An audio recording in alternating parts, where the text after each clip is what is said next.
Está no ar. GrandeCast, o podcast onde grandes especialistas falam de temas que realmente importam. Informação, análise e conhecimento para você. Muito bem, amigos da Grande FM, estamos chegando e começando mais um Momento Rural para bater um papo e falar um pouquinho a respeito de algo importante, claro, para você que nos acompanha no Facebook, marque seus amigos, compartilhe o nosso conteúdo, divulgue a nossa programação. Está com a gente no YouTube, é importante você deixar o seu like, ativar aí o sininho de notificações, assim você recebe uma mensagem e acompanha aqui com a gente o nosso Momento Rural. Também, claro, vou te convidar a se inscrever no nosso canal Rádio Grande FM no Facebook e no YouTube. Você tem conteúdos exclusivos, inclusive aqui para o setor agro de maneira geral. Hoje nós vamos falar um pouquinho a respeito do trabalho de um profissional que é muito importante dentro do setor agro. Vamos falar do trabalho do veterinário e, sobretudo, também, não só no setor agro, para animais de grande porte, nas propriedades rurais, mas também vamos abordar ao longo do nosso programa de hoje, falar um pouquinho também dos pets, né? Porque aquilo que nós estamos acostumados na nossa cidade, no nosso dia a dia, todo mundo gosta de repente de ter um pet, um animal de estimação, esses cuidados especiais que a gente deve ter, inclusive com a própria escolha desse animal preferido, a gente vai abordar também ao longo do nosso bate-papo de hoje. Quem está com a gente, vai conversar ao longo do nosso programa, é o Paulo Cleide Andrade Oliveira, ele que é médico veterinário pela Universidade Federal de Mato Grosso do Sul, especializado em clínica e cirurgia de pequenos animais, servidor público municipal, concursando no serviço de inspeção municipal, proprietário da clínica veterinária Agropet Family, com unidades na cidade de Iguatemi e em Eldorado, aqui no estado de Mato Grosso do Sul. Está aqui com a gente no programa de hoje para a gente falar um pouquinho sobre esse assunto. Paulo Clay, obrigado por estar aqui com a gente. Se nós fôssemos falar aqui do trabalho do veterinário de maneira geral, eu falei aqui do setor agro para as propriedades rurais, mas também na área urbana através dos pets, ou seja, o leque é gigantesco, né? Obrigado por estar aqui com a gente. Primeiramente, satisfação, Paulo Wagner, a gente está aqui nesse momento, esse bate-papo. Quando a gente fala da medicina veterinária, todo mundo me fala, e eu também acho que é uma profissão linda, maravilhosa, que abre um leque para você atuar em várias áreas, várias vertentes. Então a gente trabalha em animais de produção, grande porte, né? E também aves, caprinos, bovinos, né, equinos, e também na sanidade animal, na segurança alimentar. Então a gente também age nas zoonoses, então até na saúde pública, saúde humana, o veterinário está presente, né? Na epidemiologia, no contato com os animais de companhia, que hoje também está dentro da casa de cada um, principalmente depois da pandemia, que todo mundo ficou em casa, olhou para o cachorro e falou, nossa, eu tenho um cachorro, eu tenho que cuidar. E começou a perceber também o cuidado que ele precisa, né? Depois da pandemia foi o boom do pet no Brasil, no mundo inteiro, né? Que todo mundo percebeu que realmente ele tem um membro da família. Mudou o patamar, a gente não fala mais animal de pequeno porte, a gente está falando animal de companhia. Sim. E é bacana isso. Sim. Então vamos falar, e a gente vai falar um pouquinho, claro, e dedicar um tempo aqui do nosso bate-papo para falar exatamente desse animal de companhia, do nosso dia a dia. Mas eu queria conversar e começar contigo, sobretudo, para a gente falar um pouquinho da grande diversidade que é esse trabalho do veterinário a campo, né? Esse veterinário nas propriedades rurais, que mudou muito um conceito também. A gente tinha no passado que o proprietário rural, ele tinha muita dificuldade de aceitação desse profissional estar lá inserido no seu dia a dia, no dia a dia da fazenda. Muitas vezes ele confiava naquele peão que estava lá já no dia a dia acostumado, mas com o passar do tempo, cada vez mais esse profissional está sendo essencial dentro das propriedades rurais, porque também as doenças que afetam esses animais na área rural também são cada vez mais comuns no nosso dia a dia, né? Exato. O manejo de sanidade animal, né? O veterinário entrou no animal de produção para cuidar do manejo sanitário, né?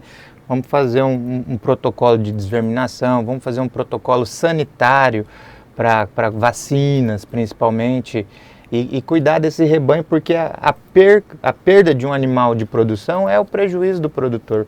Então, muitas vezes, se ele só pensar na profilaxia, em vez de esperar perder para investir, ele já está perdendo dinheiro faz tempo, né? Então é inteligente aquele produtor que já tem um assessoramento. Hoje em dia tem vários órgãos que prestam assessoria gratuita, Embrapa, Senar, Prefeitura.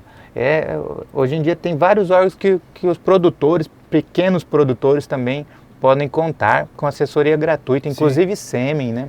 O Paulo Cleide, a gente está falando dessa produção e principalmente para quem vai trabalhar com comercialização dessa produção que vem do setor agro e que estão falando de animais.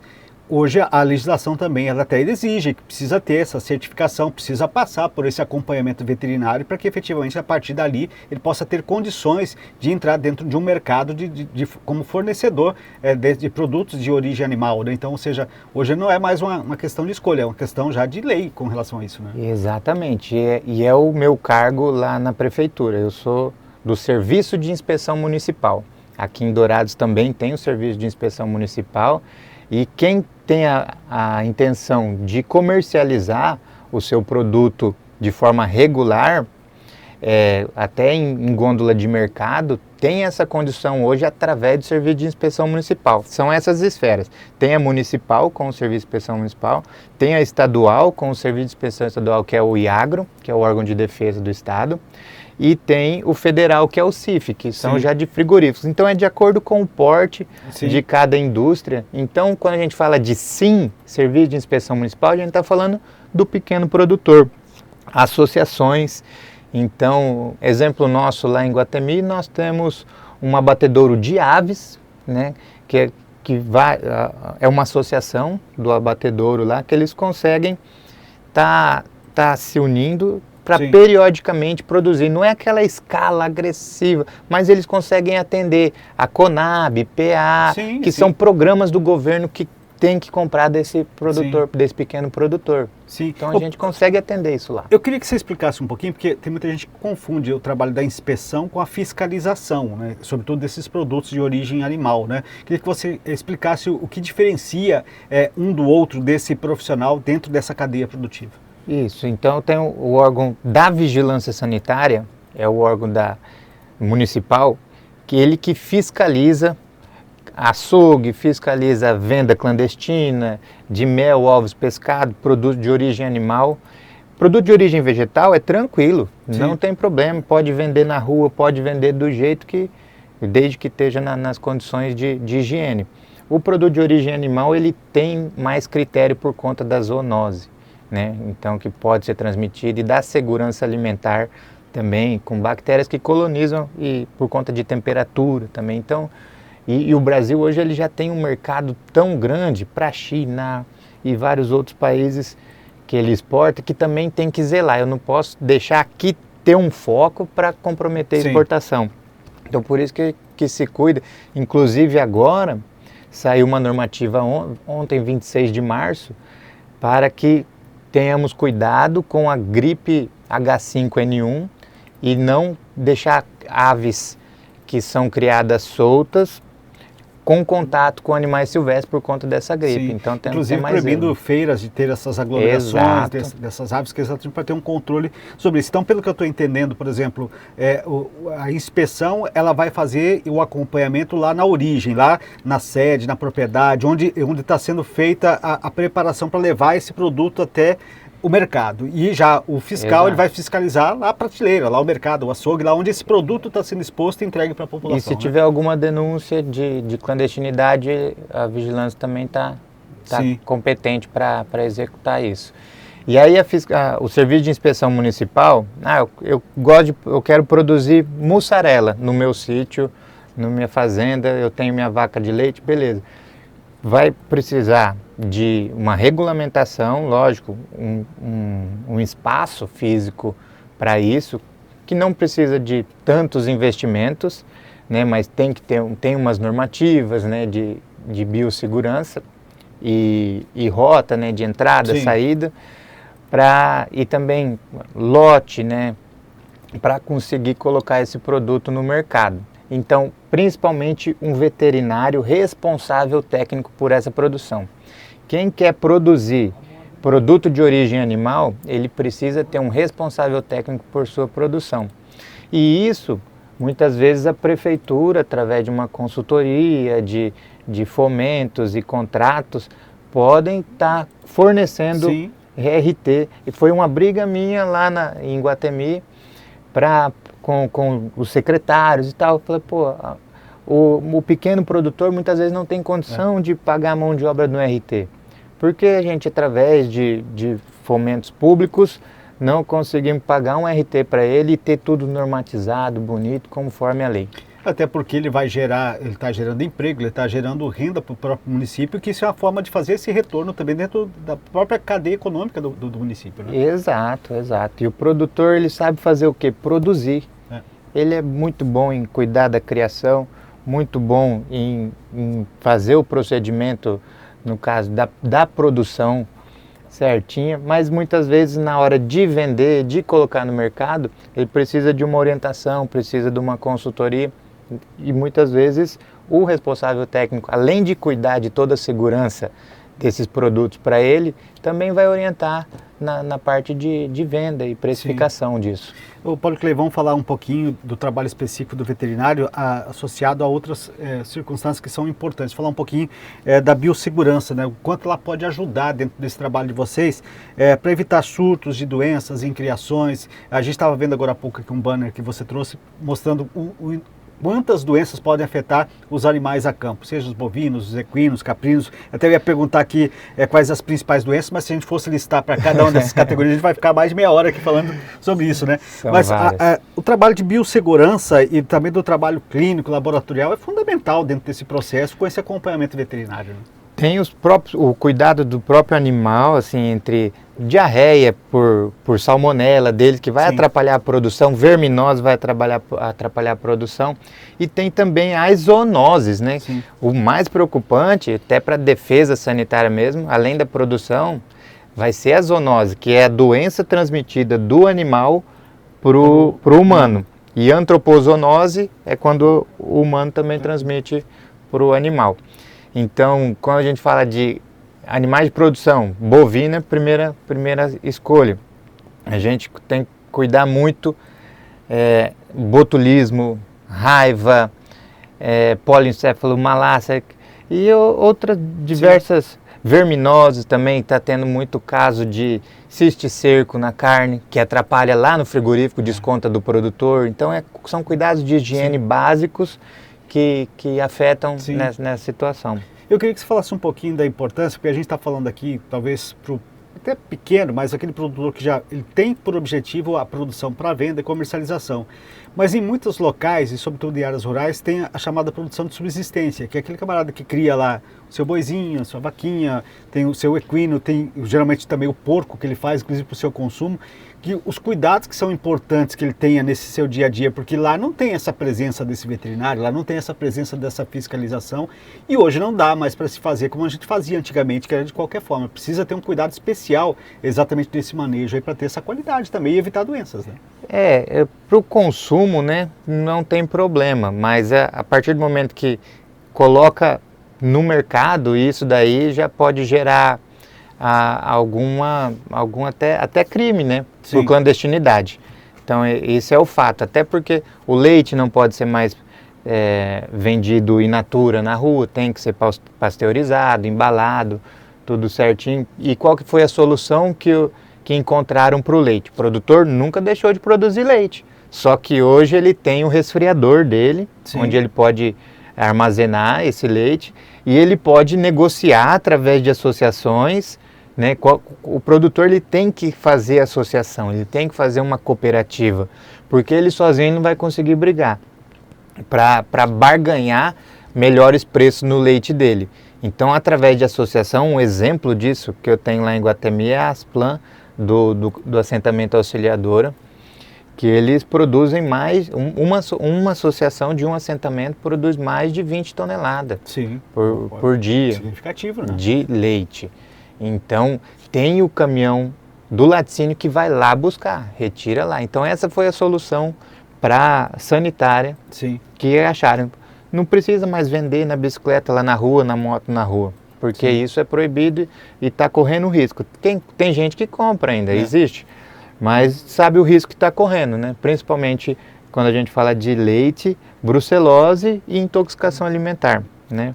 Sim, ou seja, tem que ter todo o cuidado, com toda certeza, não foi feito apenas por capricho, pensando em questões comerciais, tem a questão de saúde, né, a questão sanitária que está envolvida em relação a isso. Nós falamos que aqui durante o nosso bate-papo, além, claro, de falar sobre esse trabalho, papel importante do veterinário lá nas propriedades rurais, para o pequeno, médio, grande produtor, a gente vai trazer um pouquinho para a área urbana, né, a respeito disso tudo, até um trabalho importante que o Paulo Clay faz na sua cidade, que é também esse trabalho de médico veterinário dos chamados pets ou dos animais de companhia, como ele falou agora há pouco aqui, que está cada vez mais comum e dificilmente você encontra um lar hoje que não tenha lá um animal de estimação.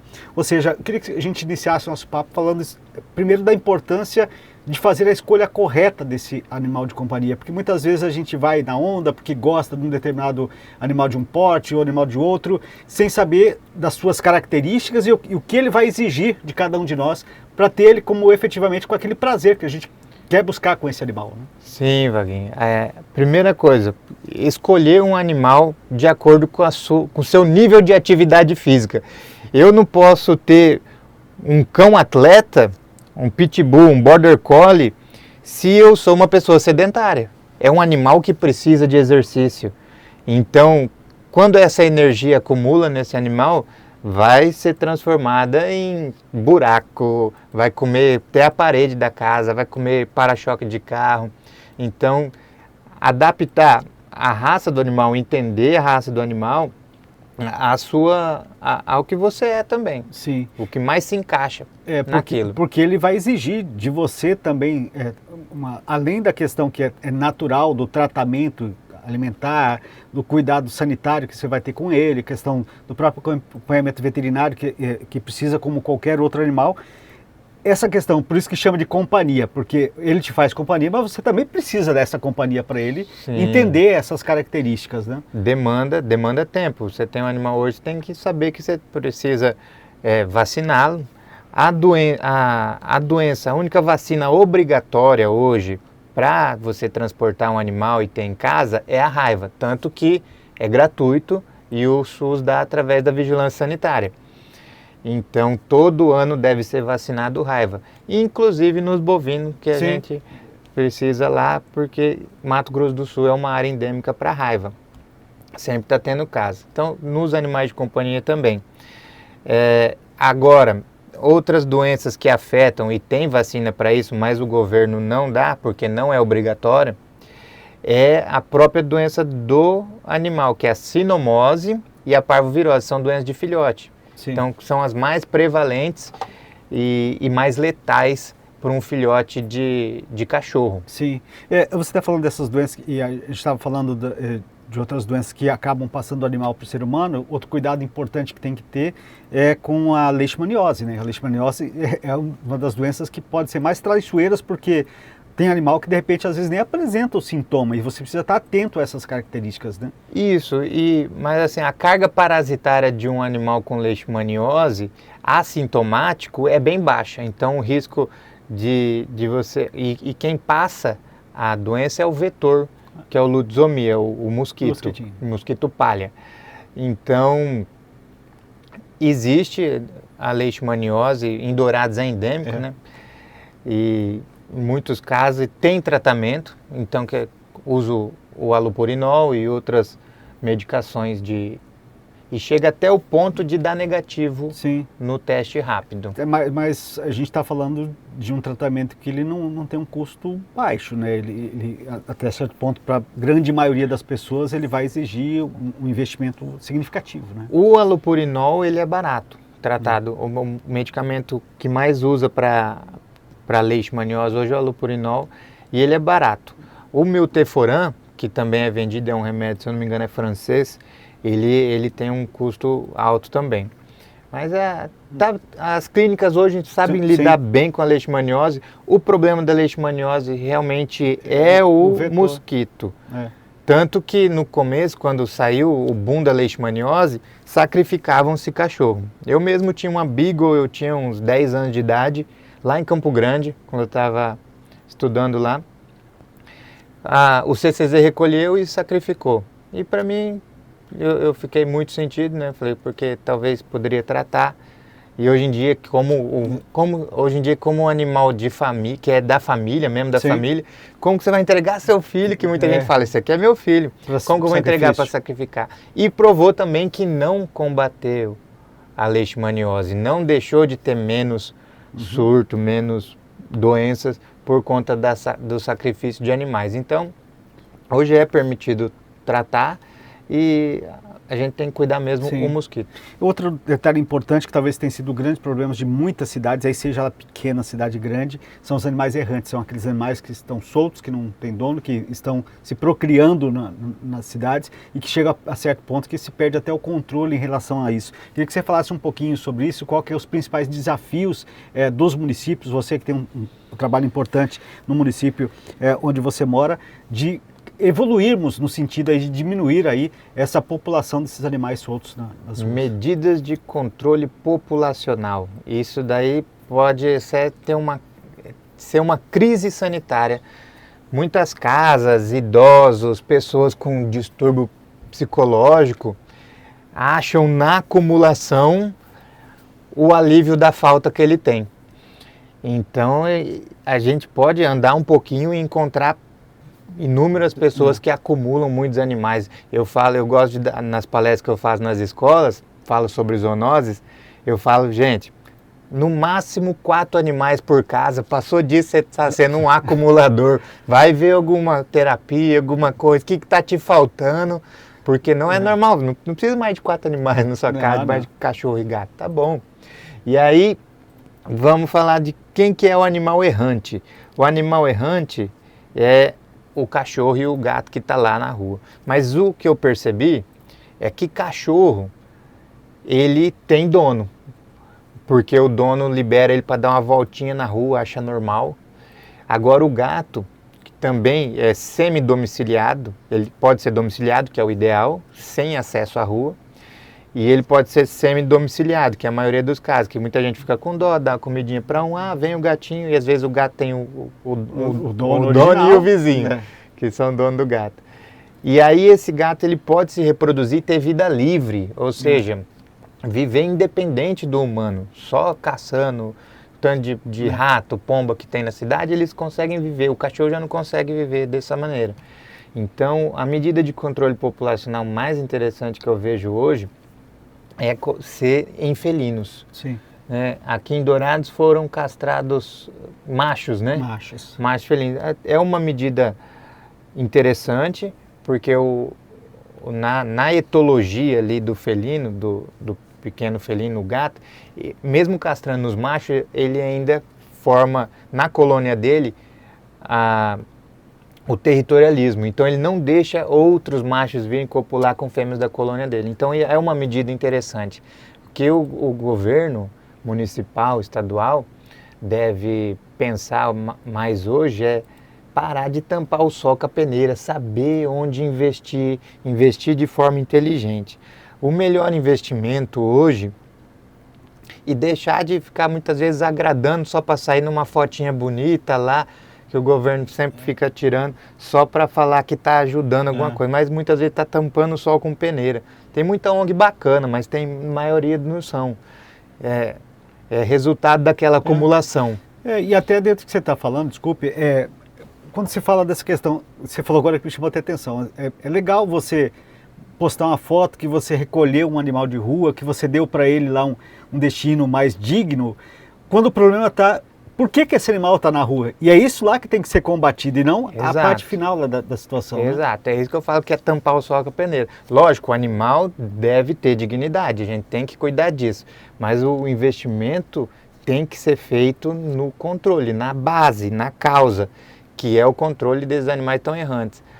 E aí quem que leva esses animais ou deixa ter vida livre esses animais? Os próprios tutores que criam um e está ajudando o outro.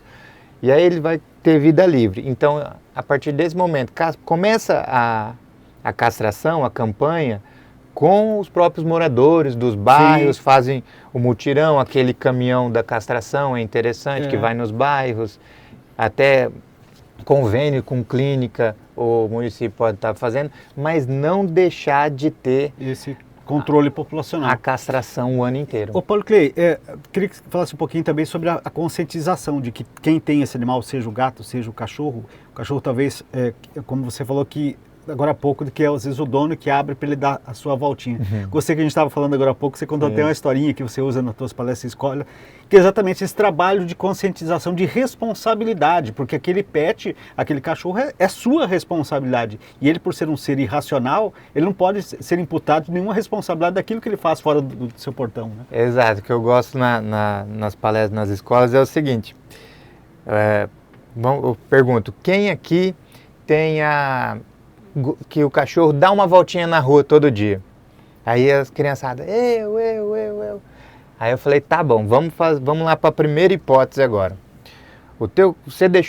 Você e teu pai e tua mãe deixaram o teu cachorro sair para dar uma voltinha, fazer um xixi na rua ali, as necessidades, e aí passear, sozinho, sem coleira, sem guia. Aí veio o cara na caminhonetona, virou patinando e pegou e plup, passou em cima do teu cachorro. Quem que é o culpado? Ah, o cara da caminhonete estava muito rápido. Ah, o cara estava ligeiro. Vou processar ele, que não sei o quê. Beleza. Ok, vocês estão certos, falei. Agora vamos para outra hipótese. Saiu, você deixou o teu cachorrinho sair, e aí nisso, um pai de família saiu de casa, deu um beijo na mulher, 4 filhos, saiu para trabalhar, colocou o capacete, ligou a moto e passou teu cachorro na frente dele, esse cara caiu, bateu a cabeça. E ele não vai chegar para dar o beijo na mulher dele à noite porque ele morreu. Quem que é o culpado agora? Aí, o cachorro. Falei, o cachorro não pode ser responsável por uma coisa que ele não pode ser responsabilizado. Ah, então é meu pai, então é minha mãe. Então eu falei, chega em casa hoje, já comunica com seu pai e sua mãe que não é interessante teu cachorro estar saindo na rua, porque pode acontecer um acidente. E isso reflete também lá no SUS, porque o governo vai deixar de atender, gastar tempo, dinheiro, UTI, ortopedia com esse tipo de situação. Fora outros acidentes, que às vezes o animal que às vezes é sempre bonzinho, ele não é bravo, nada, sair de repente atacar um outro animal que de repente cria uma briga, ataca uma criança, ataca uma outra pessoa, que isso vai te dar transtorno. Então as pessoas precisam ter essa consciência de responsabilização com a sociedade como um todo. Você tem que promover o bem-estar desse animal, fazer realmente o seu passeio e tudo mais, mas sobre o controle, que é aquilo que a gente falou lá no início. Né? Com guia. E se o animal for agressivo, com focinheira. Sempre animal na rua, com responsabilidade e com guia. Nunca sem guia. Aí, se ele tiver sem guia, você está sendo responsabilizado. Sim. Nós estamos chegando aqui ao final do nosso bate-papo, Paulo Clay, mas eu queria fechar contigo para falar exatamente sobre a importância desse profissional do qual você é, do médico veterinário. A gente começou falando aqui, o veterinário está lá no campo, ele está na cidade, hoje cada dia mais, ou seja, é um profissional que está cada vez mais inserido dentro dessa sociedade e dessa relação com a comunidade como um todo, por essas razões que aqui a gente apresentou. A gente tem visto esse universo do mundo pet, teve uma expansão, você colocou muito bem, com relação a partir da pandemia, que as pessoas começaram a olhar para dentro de casa e perceber aquele animalzinho e esse cuidado que tem que ter. E aí, com isso, essa profissão, o médico veterinário, ganhou essa projeção, que já era importante antes, mas que agora que todo mundo consegue olhar para o lado e enxergar a importância desse profissional. Né? A medicina veterinária tem essas vertentes de cuidar não só dos animais, daqueles que não falam, daqueles que não têm voz, e cuidar da produção de alimentos, exportação, mercado interno, sanidade, segurança alimentar, o cuidado clínico, né? Aqui em Dourados tem 2 hospitais veterinários grandes, então você tem até UTI animal, que então o animal que hoje é membro da família, que é diferente do animal de produção, né? Que também tem seu valor, cada um no seu nicho, tem o veterinário clínico de grandes, o clínico de pequenos, o que faz tudo, a veterinária é linda demais. É bom, eu percebo que você é apaixonado, né, pela profissão. Gosto demais da profissão. E aí isso te faz o grande profissional, porque te faz se dedicar cada vez mais na busca daquilo que é teu objetivo de promover esse bem-estar para esse animal, né? Isso, e vamos continuar, se Deus quiser.